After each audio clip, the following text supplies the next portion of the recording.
ঈদ মোবারক। আশা করি সবাই ভালো আছেন এবং নিজের পরিবার নিয়ে খুব সুন্দর করে ঈদ কাটিয়েছেন। এই ঈদে আমার বেশ কিছু নাটক রিলিজ পেয়েছে এবং প্রথম দিন থেকেই খুব ভালো ভালো রেসপন্স পাচ্ছিলাম আপনাদের। এই ঈদটা আমার খুব সুন্দর একটা ঈদ হতে পারত আপনাদের ভালোবাসায়, আপনাদের সাপোর্টে, কিন্তু সেটা হয়নি।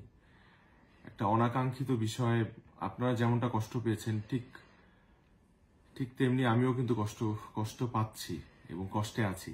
আমি কিন্তু একদমই ভালো নেই। সো আপনারা এটা বুঝতেই পারছেন, কারণ আমাকে অনেকেই আমার শুভাকাঙ্ক্ষীরা মেসেজ পাঠিয়েছে এবং সাপোর্ট দেওয়ার চেষ্টা করছে। হয়তো আমার মানসিক অবস্থার কথা তারা বুঝতে পারছে। এই কারণে আমার মনে হয়েছে আপনাদের সাথে কিছু কথা বলার দরকার। আমার অভিনীত নাটক রূপান্তর, এটাকে ঘিরে যে ধরনের বিতর্ক তৈরি হয়েছে সেটা একদমই আনএক্সপেক্টেড। এই নাটকের মাধ্যমে আমরা কারো ধর্মীয় অনুভূতিকে আঘাত করা বা অন্য কোনো উদ্দেশ্য আমাদের নেই। আমি নিজেও একটা মুসলিম পরিবারের ছেলে, তো আমি জানি আমি কতটা ধর্মকে বিশ্বাস করি, আল্লাহকে কতটা শ্রদ্ধা করি।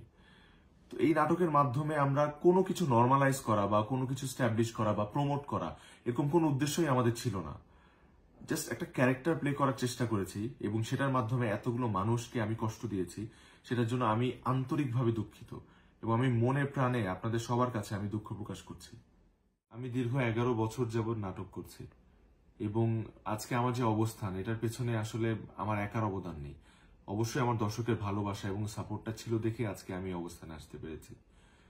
তো আমার কাজ করার মূল উদ্দেশ্য হচ্ছে আমার দর্শককে একটু এন্টারটেনমেন্ট দেওয়া, একটু তাদের খুশি।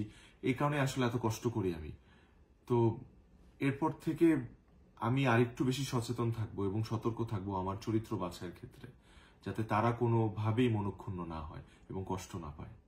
আমি আপনাদেরকে কথা দিচ্ছি, আমার যে কাজগুলো আপনাদের এতদিন ভালো লেগেছে তার থেকেও বেশি ভালো কাজ আমি আপনাদেরকে উপহার দিব। শুধু একটাই রিকোয়েস্ট, আমার উপর কোনো কষ্ট রাখবেন না, আমার জন্য দোয়া করবেন এবং সবাই ভালো থাকবেন। I love you all.